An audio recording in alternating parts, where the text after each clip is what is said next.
Daylight. I'll have to hurry. Come on, Alex, you've got this. You've got to have got this.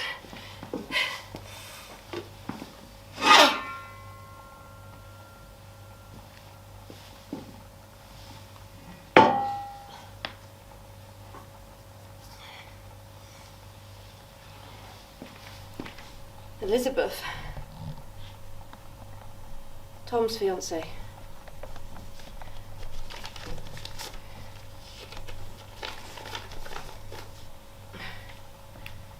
Dear Elizabeth, I am writing to express my deepest love to you.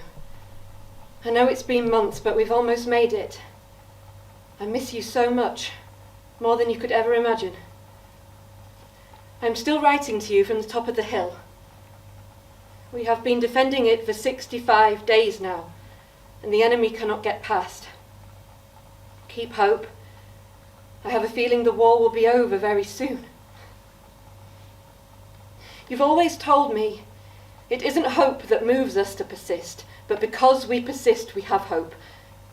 I'm persisting for you, your devoted fiancé, Commander Tom Ross.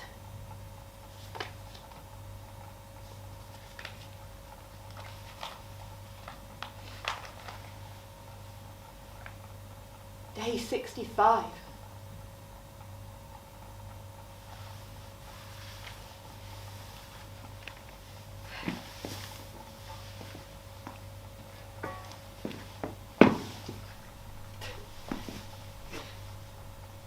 We thought we only had to defend this hill for a few days, didn't we?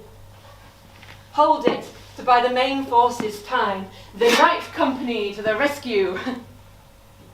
It made sense, didn't it?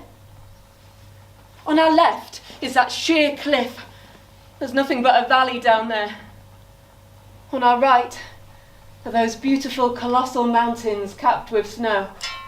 There was no chance of the enemy getting around us. Then Tom got the word to keep holding. I wasn't expecting it to be more than a week. We barely had any ammo after a month, and after 2 we were starving.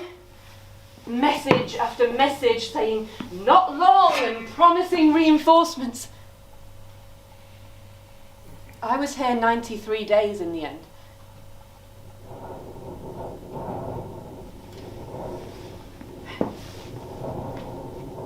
"5 years and I still haven't escaped this place."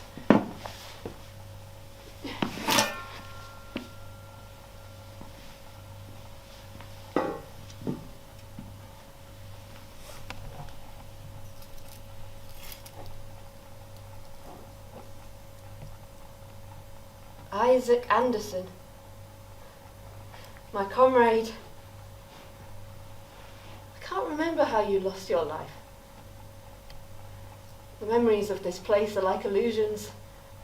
They feel less real every day, but they never go away.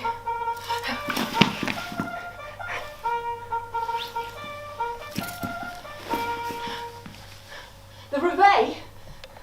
How are they still using the same reveille? I dreaded hearing that sound. Every morning, stealing us from sleep only to remind us we were still in the same nightmare. Ours was always first, then the enemy's. Do you all remember that morning, after the enemy first arrived, when we heard their reveille for the first time? The shock on all of our faces when we heard them play the same reveille as ours. They must have had the same shock half an hour before, hearing ours for the first time. We couldn't work it out, could we? How was it the same? It haunted us. We thought ours was unique to our company. Isaac, that's it. That's how you died. You didn't stay low after the enemy's reveille. You were shot by someone out taking their morning piss. The opposite of getting caught with your trousers down. After that, I never forgot to get down after their reveille.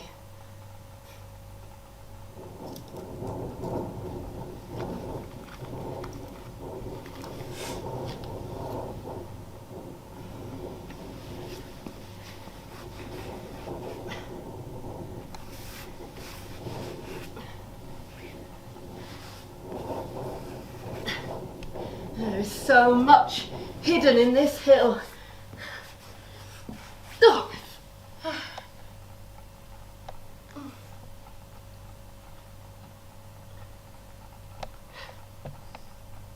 I remember you, Charlie. You were like everyone's annoying cousin.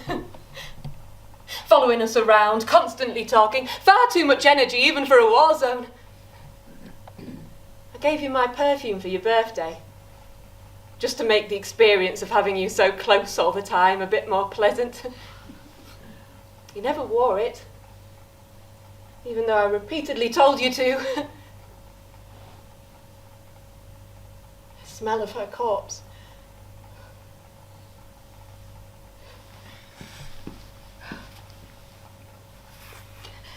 There was an unexpected hail of gunfire.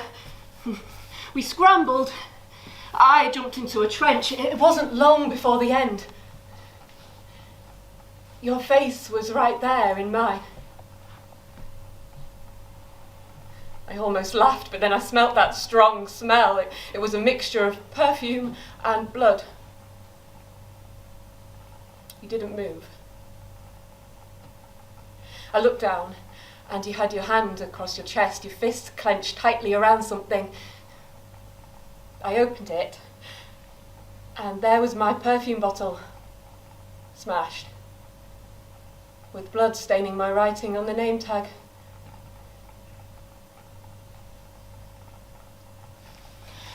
I was so scared, but I had to close your eyes.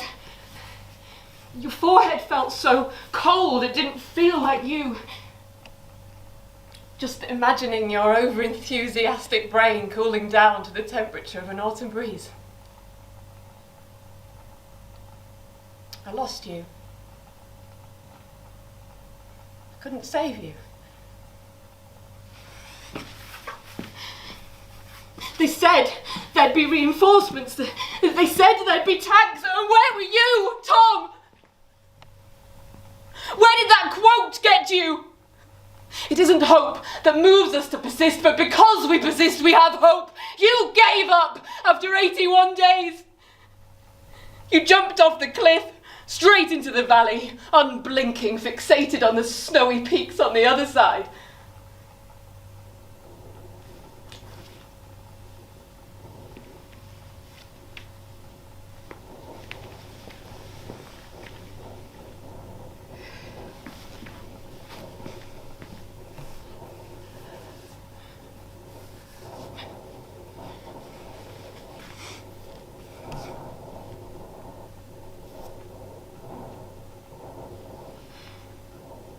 On the last day, there was only me left.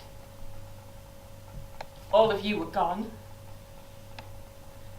I could hear them, preparing for their attack.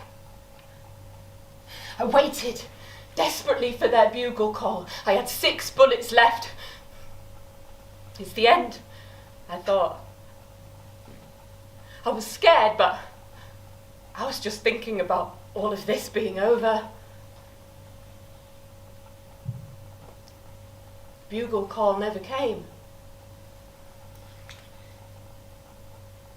Hours passed before I saw the enemy commander running up the hill, a white flag in his hand. It's a trick, I thought. I hauled myself out of the trench and pointed my gun straight at him, my finger on the trigger, aiming at his head. He stopped, meters away. His eyebrows were twisted like a towel.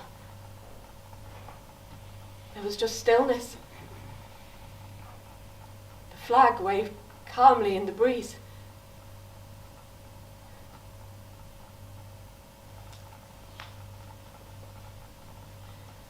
The enemies surrendered because the war was over. That was it. They stopped because they were told to stop, just like we started because we were told to start. They didn't surrender to our reinforcements who came later that day. They surrendered to me. They walked up the cliff and put their rifles in a line at my feet and allowed me to tie their hands one by one. As I went up to each person to tie their hands, I realised, do you know why our reveilles sounded the same? Why both camps woke up to the same unique tune? The answer was too simple. We knew them. We grew up together. We all swam in the same river. We shared the same textbooks. Our musicians shared the same music.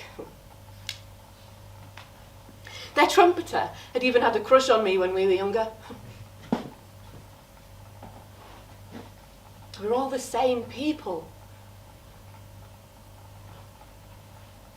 Why do we humans have to solve every problem by war?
The war is starting again.